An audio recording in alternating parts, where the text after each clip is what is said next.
Hay momentos en la historia del arte dominicano verdaderamente inolvidables.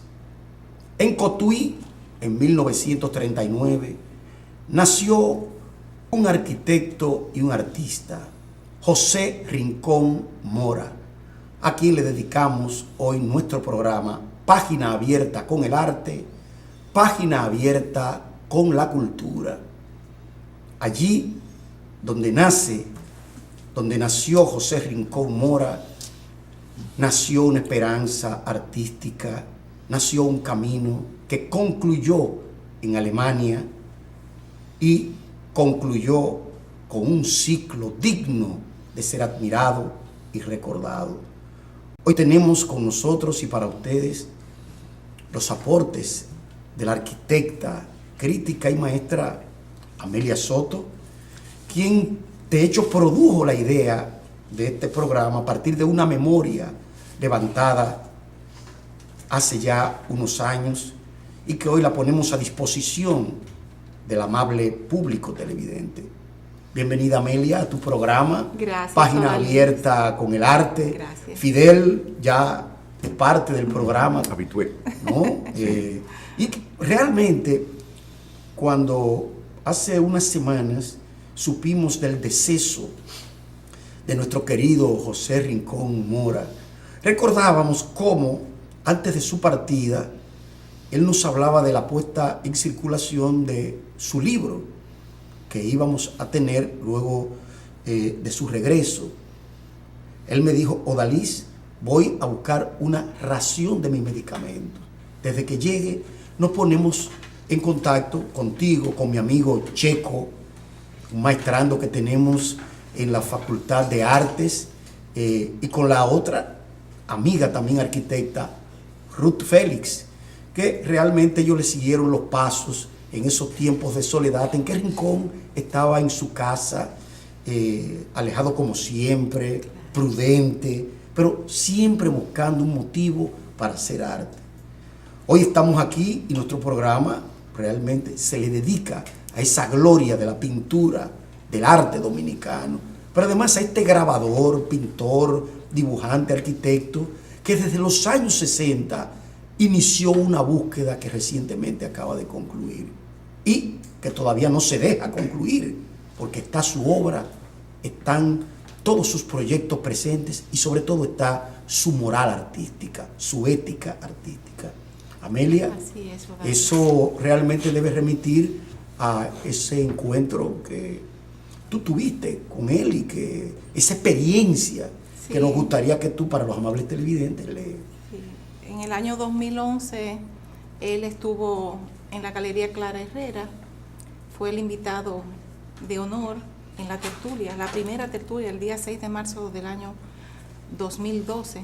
Y recuerdo que habíamos estado con él en la retrospectiva, en su retrospectiva, eso fue en noviembre del 2011, y él accedió a concedernos una entrevista a usted y a mí, y lo invitamos, recuerdo, en esa ocasión al programa, y él accedió. Entonces, a partir de ahí se inició todo esto que nosotros en varios programas iremos presentando, que son esas vivencias, ese testimonio fiel de ese ser humano auténtico que fue José Rincón Mora. Porque a través de sus palabras, y ustedes tendrán la oportunidad de escucharlo viva voz, nosotros conoceremos a ese hombre que daba a veces un grito, un alarido de dolor, porque se sentía en ocasiones muy solo y muy triste. Fue un alma noble, incomprendida a veces, pero él supo expresar a través de su autenticidad lo que él era como ser humano y lo que él esperaba de la vida. Escuchemos de su propia voz su testimonio. Aquí está.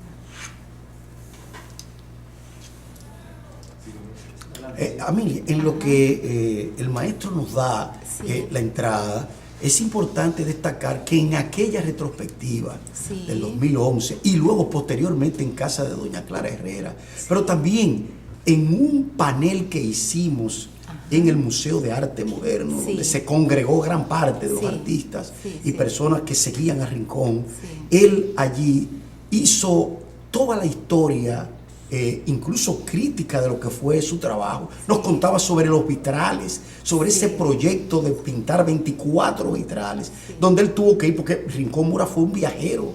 París, Madrid, Brasil, no, por todas partes viajó, porque además también era un auténtico copista académico. Fue un hombre que también recuperó figuras y maestros del arte universal para que la República Dominicana los conociera, bajo lo que se llama esa creación de copia basada en copias originales, y todo ese instrumental científico que él adquirió en Alemania, donde se, podríamos decir, formó o se acabó de formar, y donde también realmente hizo que el arte dominicano tuviera una presencia noble, porque por muchos años él fue un embajador prácticamente del arte, no digo yo de otro, pero del arte, y realmente tuvimos esa semilla allí. Sí, él vivió por 30 o más de 30 años en Alemania, y él, a pesar de que había estudiado y se había graduado en el 60, bueno, ahí escuchamos sus palabras.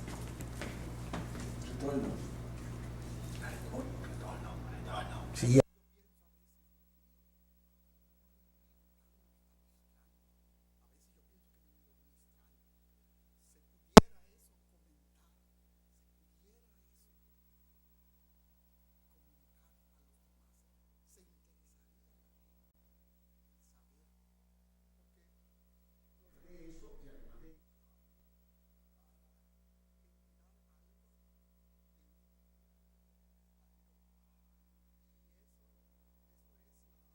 De cero, como que él no sabía nada. Porque en Alemania así era que se hacía, y él nos contaba incluso que decía, no, porque yo llegué con mi título de arquitecto, pero eso para ellos no contaba más que como una buena referencia para introducirse en esta gran universidad, y él completó todo, ya conocía el alemán perfectamente, y todo eso es lo que le daba acceso a precisamente tener una presencia. Y recuerdo que él nos dijo que ya para el 72 ya él había concluido los estudios y había iniciado entonces un aprendizaje especial en técnicas como el grabado, como todo lo que se llama el vitralismo y otros elementos que no estaban directamente ligados a su profesión de arquitecto, porque él se orientó por las artes y de eso hizo realmente una vida. Y que en ocasiones tenía una gran producción, porque él era uno de los grandes artistas de la República Dominicana que vivía del arte, o sea, por encargos. Y él dice, a veces yo tenía 20 encargos, y esos 20 encargos yo tenía que trabajarlos al unísono, pero como decía él en la entrevista, llegaba el momento de la inspiración y salía uno, y después salía otro. Entonces él trabajaba arduamente, de hecho murió trabajando. Trabajando, sí, ese es un testimonio muy importante. Le sorprendió la muerte trabajando. Lo sorprendió la muerte en el trabajo, en su estudio. Siendo ya casi un octogenario, porque tenía 77 años, murió, él nació en el 1939. Y además con los problemas de salud, con los problemas de salud. Y problemas de salud. Pero eso no lo detuvo, no lo detuvo. Nunca. Ya ustedes ven que incluso solicitamos en la librería Cuesta para la puesta en circulación del libro, que le debemos a este psicólogo, maestrando, artista checo, que él se encargó porque ellos eran muy amigos. De hecho, lo vamos a invitar a él también aquí al programa para que nos hable de su experiencia en el próximo programa, porque creo que mientras más testimonios realmente sensibles y reales, es mejor para que la gente se ilustre. Ustedes saben que la memoria nuestra es una memoria a corto plazo, y a veces, y hay cosas que es bueno decirlas con la gente que realmente convivió con él desde el punto de vista artístico. Cuando yo pienso, Amelia Odalice, en la reciente desaparición física, más que muerte, de un artista tan importante, trascendente, académico, pero también innovador, como José Rincón Mora, multifacético también, y multidisciplinario, con una recia formación intelectual, a propósito de artistas que quieren obviar la necesidad de la academia, ¿no? De la formación académica, no. Cuando pienso en otros artistas que han fallecido recientemente, como Fernando Peña de Filló y otros, me viene a la mente, Odalice, aquella frase de Gilles Deleuze sobre el arte, cuando dice que el arte es aquello que resiste a todo, al poder, a la soledad, a la muerte, a la infamia, a la vergüenza, a la mentira. El arte como aquello que resiste activamente, no pasivamente, y aquello que queda. La teoría de la resistencia de Deleuze, que es realmente la poética contemporánea. Pero en el arte y en la obra que deja el artista. Esa es, donde mejor en la huella. Pero en la huella, en esa huella visible, palpable y sensible además. El arte como aquello que resiste, ¿no? Todo ese movimiento de resistencia. Y este hombre, como ese artista que resistió hasta el final, que murió creando prácticamente. No se retiró. Hay artistas que se retiran. No se jubiló nunca. Que se retiran porque digan, ya no más. Ya el cuerpo no puede. Nunca se jubiló. Aún a pesar de la enfermedad, nunca se jubiló. Eso de morir creando. Sí. Eso es maravilloso. Y es admirable además. Y un ejemplo. Es un ejemplo. Un ejemplo cultural y artístico. Porque eso quiere decir que realmente el arte no es que vive, es que vive y vive y vive. Cuando le preguntábamos acerca de su profesor, ese profesor inspirador, hablaba de Jaime Colson.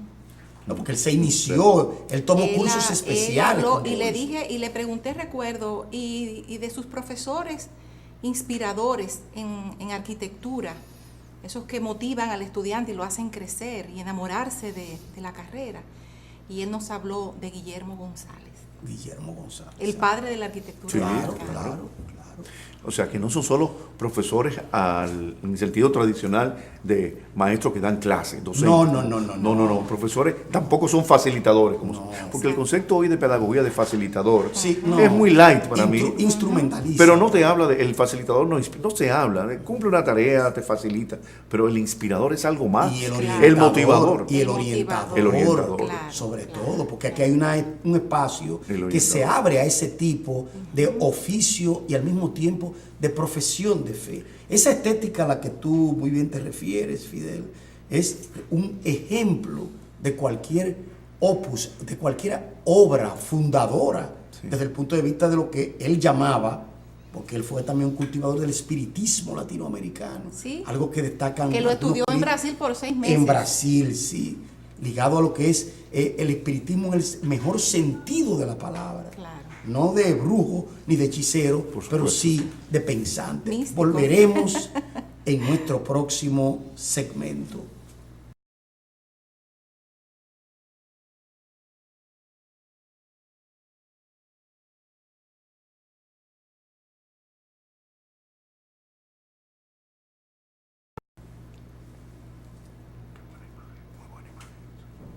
Amables televidentes, estamos en Página Abierta con el Arte, Página Abierta con la Cultura, In Memoriam José Rincón Mora. Usted puede seguirnos cada semana a través de las redes sociales, porque allí estamos en YouTube, Facebook y Twitter con el contenido de lo mejor del arte y la cultura dominicanos en contexto y en movimiento. Su cita semanal, Página Abierta con el Arte y la Cultura. Me comentabas a propósito de esta cita de Gilles Deleuze, el pensador francés, sobre el arte como una forma de resistencia frente a la muerte y frente a todo, ¿no? Frente a todo. Sí, como aquello que resiste, ¿no? La poética contemporánea se orientó a partir del 68 en este tipo de huella, de mirada, porque de hecho siempre hablamos de la poética de la huella y la mirada, pero es precisamente por esto que estamos haciendo aquí. Es un homenaje a la memoria, pero no a la memoria de una persona, sino de todo lo que de ella se desprende. Sí, de todo lo que en ella podemos ver y advertir en vida y post-mortem. Sí, José Rincón Mora fue, como decía el maestro Fidel, un ser humano multifacético, multicultural. Vivió en 2 sociedades totalmente diferentes. Y él siempre se quejaba de que muchas personas no lo entendían, era incomprendido, porque es que él tantos años en Alemania, en una sociedad tan organizada, cuando llegaba aquí, él sin querer criticaba muchas de nuestras actitudes.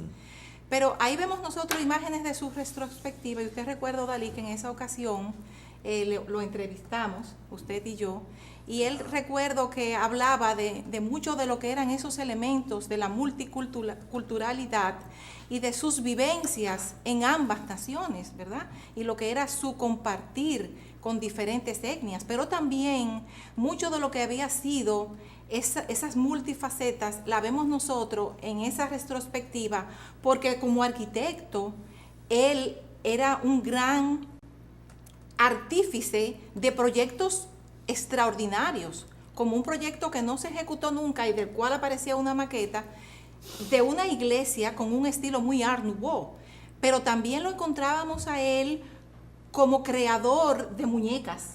Claro.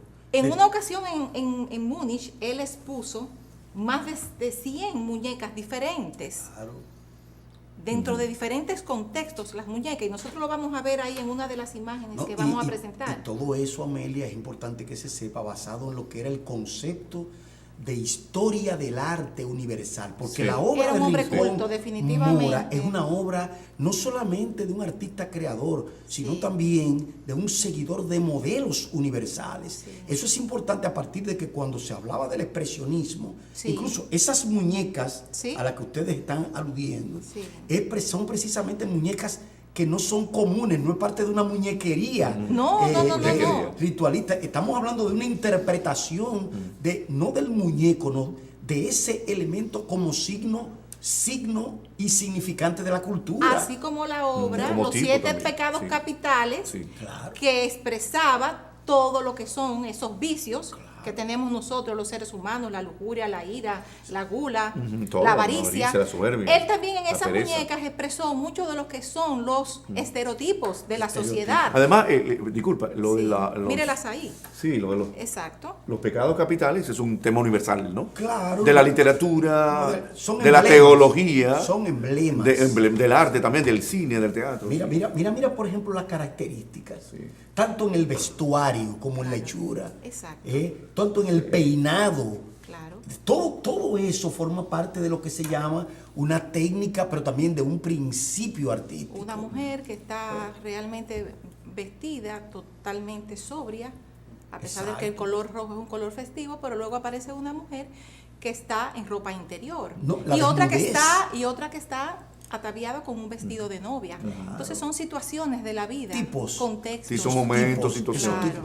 Decía Fidel y Amelia que la historia del arte universal, mira, ahí aparecemos. Eso fue en la retrospectiva. Los tres ahí. Sí. Porque esto fue en el año 2011. 2011, noviembre de 2011. Esto fue en Museo de Arte Moderno. El Museo de Arte Moderno. Nos acompañó. Hace 5 años. María del Carmen Osalle fue la curadora. Excelente curaduría de María del Carmen Osalle. Pero además, una retrospectiva con un ritmo. Porque esa retrospectiva tuvo un ritmo variable y estable. Estamos hablando que en el momento en que él estaba allí, porque hubo realmente un paseo entre nosotros, entre la academia y luego también con el público, que se expresó a partir de lo que se llama un diálogo, porque él era muy dialógico, era muy comunicativo, y recuerdo que él accedió a ser filmado, porque en una le preguntaba, Amelia tenía una cámara, y dice, tenemos que preguntarle a ver si él acepta ser filmado, porque él era un poco temperamental en cuanto a eso. Y le pedimos, pero dice, no, yo acepto gustosamente. Y fue retratado y filmado. Porque a propósito de eso, aquí no existían muchas fotografías de Rincón. Fíjense que la crítica que hablaba de Rincón era una crítica que no era todo el mundo que hablaba sobre él, porque viviendo él solo, por allá, no tenía, pero él era muy dialógico.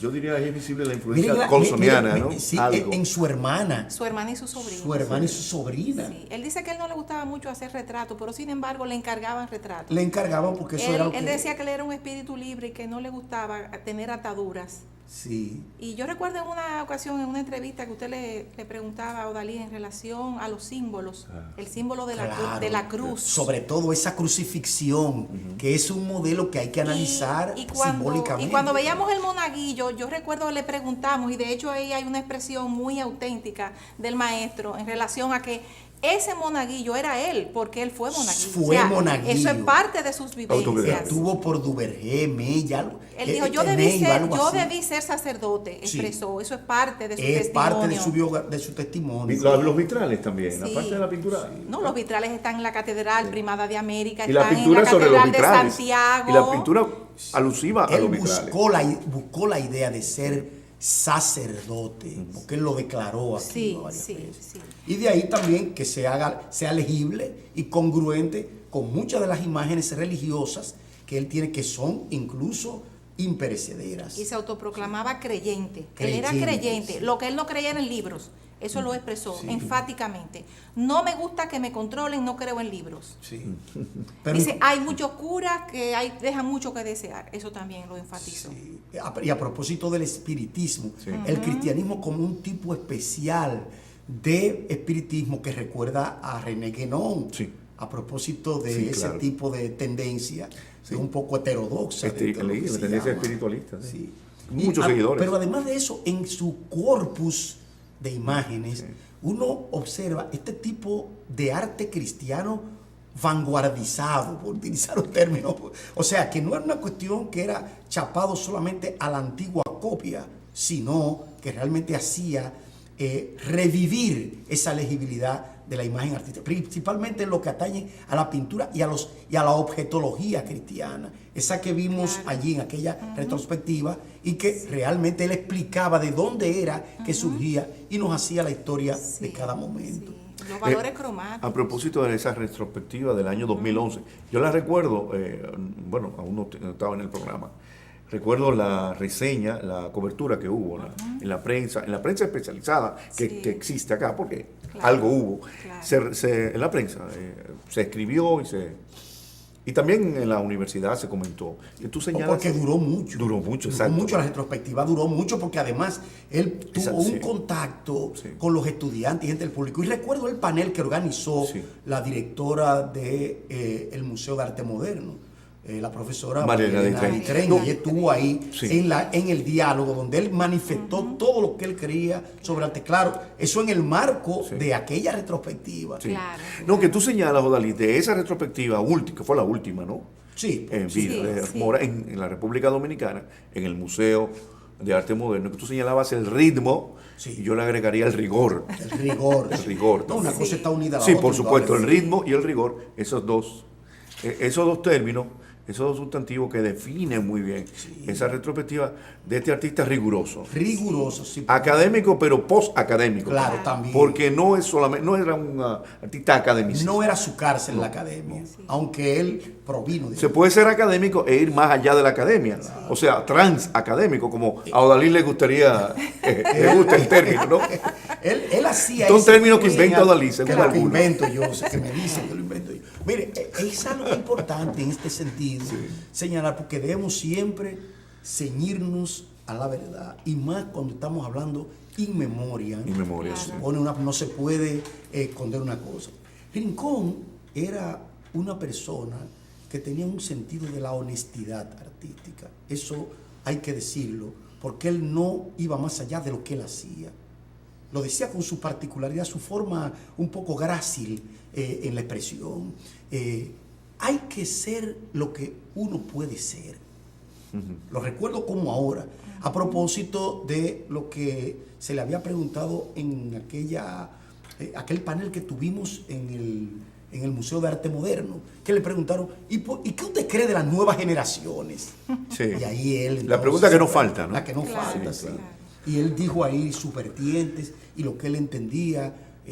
Recuerdo que creo que fue Amable López Meléndez, que se refirió a la etapa de los 70 de Rincón Mora, en la etapa donde él estuvo activo, que iba y venía de Alemania, y además en contacto con lo que es la tradición del arte dominicano, algo que se ha dicho, pero no se ha insistido lo suficiente en el caso de la obra de Rincón. Yo recuerdo cuando le preguntábamos en relación a la composición, el equilibrio, la fuerza del color, el cromatismo y todo lo que tiene que ver con los elementos él decía, realmente no me gusta ceñirme mucho, aunque uno estudió los elementos clásicos de la composición. O sea, él se sentía como un alma libre y no le gustaba sentirse atado. Encerrado.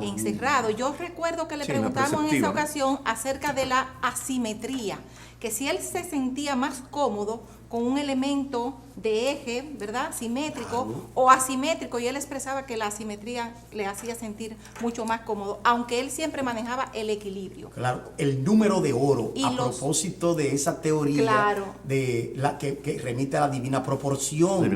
¿No? De en relación a la luz, a los valores de los colores, los valores cromáticos, su preferencia en ocasiones a los azules y a los ocres. Ese dramatismo que impregnaba en muchas ocasiones a sus obras, y hasta cierto tenebrismo en ocasiones. Claro que sí. A propósito de eso, Rincón decía, todo a propósito de eso, porque fue que tuvimos una entrevista, él vino 2 veces a este programa, y decía que hay artistas que abusan de la combinatoria de los colores, que ni el expresionismo más vivo, más dinámico, debe abusar de los colores, que él tenía ejemplo, por ejemplo, en la pintura alemana, de que artistas incluso de esa vertiente como Munch, ¿no? se veía que no había un abuso, ¿no? Que artistas expresionistas conocidos en el mundo, incluso expresionistas latinoamericanos, tenían la tendencia a ir más allá de, él decía, que no por conservadurismo, pero sí había que tener lo que se llama un pulso, eso que dice, una simetría, un equilibrio colorido. Él admiró a Durero. Sí. A Durero, y lo expresó aquí en el programa, y también André Breton. Breton, claro. No, hablaba a propósito de la melancolía, fue la pregunta. La melancolía de Durero. Sí. Aquí que yo dije, Dürer, y él me decía, no, Dürer. Me corrigió ahí. Porque yo dije, Dürer, tímido, la fonética alemana. No, es la fonética alemana. Sí, Alberto Durero, en efecto. Alberto, claro. Pero que nos referíamos al libro de Panofsky, que es un libro que todavía es de base.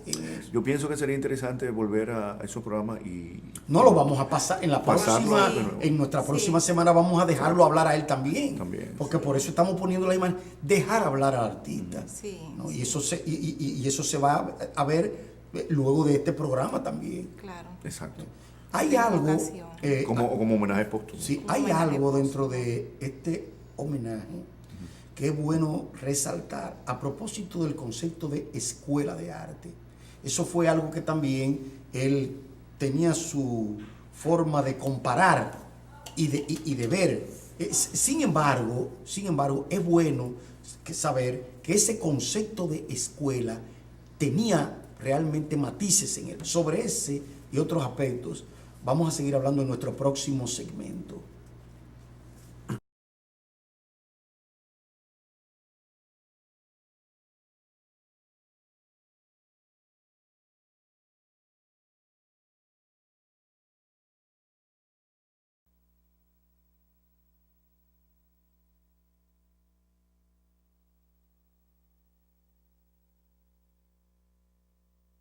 Ya vamos a ver.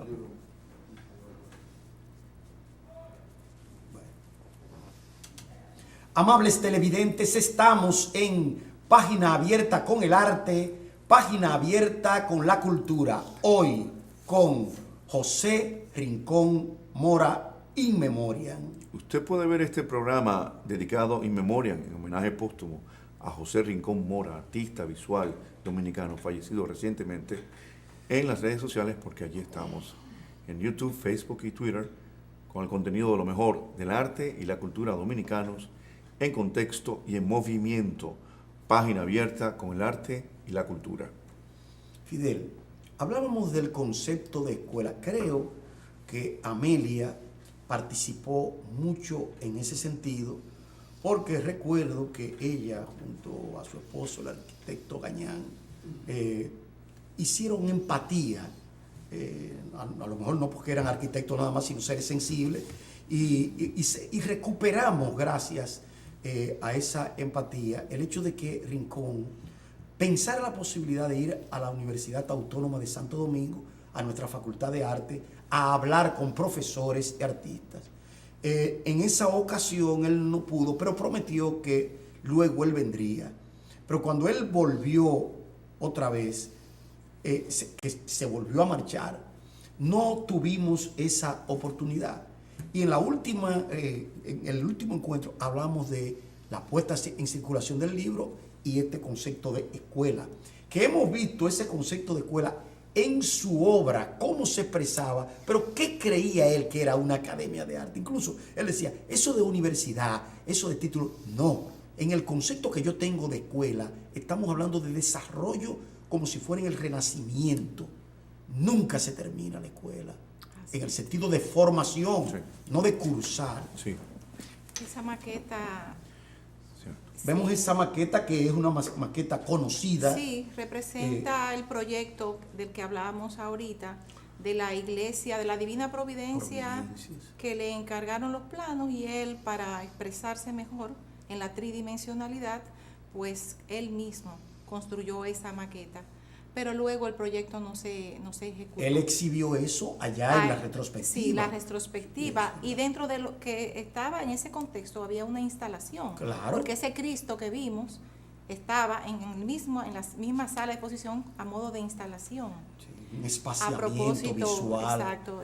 Una poética esa visual. Esa espiritualidad, ese misticismo que adornaba realmente en muchas ocasiones su obra.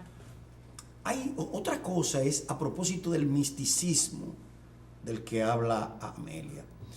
Lo místico en el arte tiene toda una historia. Incluso el barroco tomó, sí, yo digo que el barroco era el expresionismo de la época renacentista, sí, porque tomó la luz como un elemento ideal, como un sistema visual. Y vemos en muchas de las imágenes que tiene Rincón, donde la luz no baña ni describe, sino que interioriza la pintura y lo pictórico. Algo que hay que destacar en algún estudio a propósito de su obra, pero también esa luz que aparece como neutra cuando él quiere detallar algún elemento. Sí. Pues, son aspectos que dentro de la obra los estudiosos tendrán que ver en el día en que se dispongan a hacer un juicio sobre su obra o a compilar su obra, porque también otro asunto que no deja de ser un obstáculo es el hecho de que no tenemos catálogos razonados, debidamente establecidos para fines de lo que es hoy la posteridad, porque ya él entró en la posteridad. Eso lo hemos señalado a propósito de otros artistas, claro, significativos, emblemáticos, trascendentes o trascendentales del arte dominicano, la ausencia de catálogos razonados. Razonados. Sí. Porque, por ejemplo, ya se nos fue Rincón, pero está su obra. Sí. Un artista, recuerden que sí, nunca muere. No. Él desaparece física, pero no muere. Sí. Entonces, pero hay, por ejemplo, una memoria. ¿Qué sucede con el libro que hay sobre Rincón Mora, que vamos a hablar en el próximo programa sobre él? No ha tenido la circulación. Ha sido escasamente. Entonces, ¿quién al momento de trabajar tiene que seguir trabajando con lo que dijo la prensa hace años? Quedan los catálogos. Quedan los catálogos. Las retrospectivas. Pero todo eso hay que codificarlo, claro, para que haya un opus. Claro. A María Elena Ditren tendremos que agradecerle toda la vida que se ha preocupado de hacer esa retrospectiva, a doña Elsa Núñez, sí, a doña Rosa Vidó, Oviedo, Rosa Tavares, sí, a José Rincón Mora. O sea, porque es que realmente la memoria histórica por lo menos ha quedado impresa en un catálogo. Sí, hay un documento, hay, ¿no? Hay un archivo visual, un archivo. No, yo diría texto visual o de imagen, claro, y texto, que debe ser como debe ser. No, porque aquí hay para el estudio, sí, para la valoración. Pero tú hablabas de los estudiosos, que hay una obra, a propósito del papel de la luz en su obra, el tema de la espiritualidad, del misticismo, la mística. Tú decías que eso queda para los estudiosos. Sí, pero hay que acotar que la justa valoración crítica de la obra de José Rincón Mora ha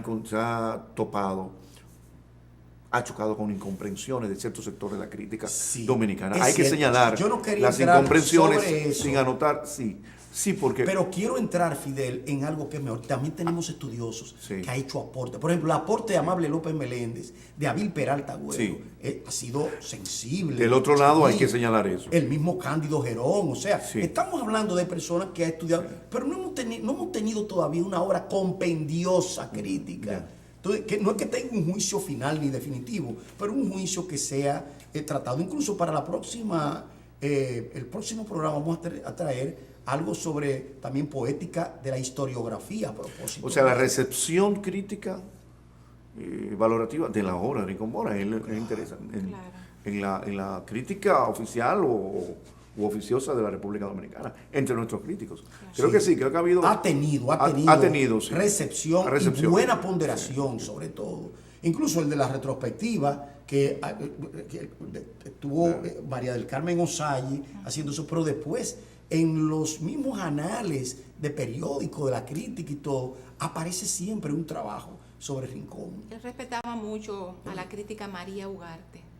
Recuerdo que lo expresó. Claro, María Ugarte. O sea, estamos hablando de que muchos críticos hicieron buenos trabajos sobre Rincón. Ahora, cuando se trató ya de su partida, eso disminuyó el pulso. Es decir, no había una alta densidad crítica a propósito de su obra. Pero todo eso también forma parte de lo que es una concepción de la cultura dominicana. Es una cultura que tiene sus momentos. Es una cultura que es variable en muchos aspectos, donde la institución y la institucionalidad a veces chocan, Fidel. Algo que es contradictorio. Y tú dices, pero ¿cómo va a ser? A propósito del manejo y el movimiento de todo esto. Otra cosa, Annalise y Amelia, que estaba pensando, se me ocurre, en ese grupo de algunos artistas visuales contemporáneos dominicanos que han sido cosmopolitas, transhumantes, vanguardistas también, y que han hecho la experiencia de la extranjería, de vivir en el extranjero muchos años, de hacer vida definitiva allá, gran parte de su vida, y de morir en el extranjero. En el caso de Mora Rincón, muere en Alemania. Me acuerdo de Fernando Ureñarit, que también murió en Alemania. Esos artistas nuestros que mueren fuera, ¿no? Que porque han hecho esa vida, se han establecido ya. Y hay artistas que y tienen esa experiencia humana multicultural. Sí, la plástica dominicana, vamos a decir, tiene una representación extraordinaria en la diáspora, porque ahí tenemos también a Ada Balcácer, que vive en los Estados Unidos. Y sobre todo en un concepto muy importante, Amelia y Fidel, el concepto de la errancia. La errancia. Como patria. A eso me quería referir. La errancia. A la transhumancia. Y la transhumancia. A la errancia. Claro. Pero lo que te da también esa errancia, en el sentido positivo, como experiencia existencial humana, ese cosmopolitismo también. Claro, que hoy se le podría llamar multiculturalismo, ¿no? Por ejemplo, Clara Ledesma. Vicente Pimentel está vivo y sin embargo, mire. Todo el tiempo, no llega aquí. Nosotros tenemos, o sea, el que se va siempre añora volver. Y cuando ya viene para quedarse definitivamente y unirse a la composición de la tierra. De hecho, la mayoría de nuestros artistas plásticos cuando mueren piden que lo entierren en República Dominicana. Ayer lunes llegaron al país desde Alemania los restos de José Rincón Mora. En el Jardín Memorial van a descansar. Eso es importante. Importante en el caso de Rincón Mora, de Ureñarit, de otros, Pimentel, otros, que aunque han pasado gran parte de su vida fuera, han vivido largos años de su vida en el extranjero, tal vez la mitad o más de sus vidas, nunca pierden el contacto con la tierra madre, con la tierra natal, con el espacio de origen. Fueron muchos los viajes, sobre todo en las décadas de los 70, 80. Sí. No, y recientemente. Ya disminuye, con los años van disminuyendo. Pero incluso cuando en la última. Idas y venidas. En el último encuentro que tuvimos, incluso él llamó para preguntar cómo iba lo de la presentación del libro, que hubo que detenerla por un asunto de que no se llevaron los libros a tiempo a la librería Cuesta. Y de todos modos, él dice: cuando yo vuelva, que voy a buscar mi ración, a propósito de su enfermedad, el tratamiento, vamos a hablar de eso, porque me gustaría que fuera en un lugar. Y yo le dije: pero ahí tenemos el Museo de la UAS, que lo tenemos disponible, y en eso estábamos nosotros. cuando lo sorprendió la muerte. Sí. Porque él llamó, era un hombre muy formal, él llamó. Yo hasta me asusté cuando él llamó en esa ocasión, porque yo creía que él se había marchado. Sí. Pero no, se marchaba un jueves, me dijo. Un jueves. Y él dijo, cuando vengamos, cuando yo vuelva, vamos entonces a elaborar lo del el libro, que debe ser también, si no se puede, en otra parte. Y yo le había sugerido que fuera en el museo. Trabajador incansable. José Aquí está en el estudio, ¿no? En el estudio. Sí, está el radito. En Alemania. Sí, en Alemania. Múnich, ¿no? Ese es de Alemania. Sí, y está con su radito.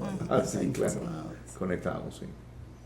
Trabajando incluso con sus inspiraciones, hoy le podríamos decir con sus demonios internos.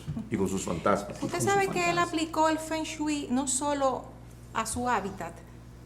El Feng Shui para él era importante hasta en la obra de arte, en la pintura. Él no lo expresaba eso en una de las entrevistas. En la segunda entrevista, que él decía de que ese arte milenario chino era importante y que él lo había descubierto y que lo estaba aplicando a la pintura. Eso sería muy importante, sí. De estudiar y al mismo tiempo de destacar en la obra. Notamos muchas influencias, ¿no? Sí, esos influjos intelectuales, filosóficos. Sí. No, claro, porque hemos señalado la espiritualidad, ¿no? El espiritismo como doctrina, pero la espiritualidad como tema. Como tema. Como algo que brota, que está presente en la obra. Pero el tema de la religiosidad. Creencias. La religiosidad y la curiosidad. Porque él decía que su madre, sus tías, todas eran personas muy cristianas, muy católicas. Sí. Y que por eso él había crecido en un ambiente. Modo, tú señalaste el misticismo. Sí, el misticismo. O la mística. La mística. Ahora me le ha señalado el Feng Shui, ¿no? Sí, no, porque era un hombre de cultura. Sí, hay mucho. Además, cuando se está hablando de Feng Shui, se está hablando de un tipo de espacio arquitectónico, sintético, que tiene sus valores, pero además que tiene su propio vocabulario y tiene su propio lenguaje. Y todo eso cabe en la obra, no son excluyentes.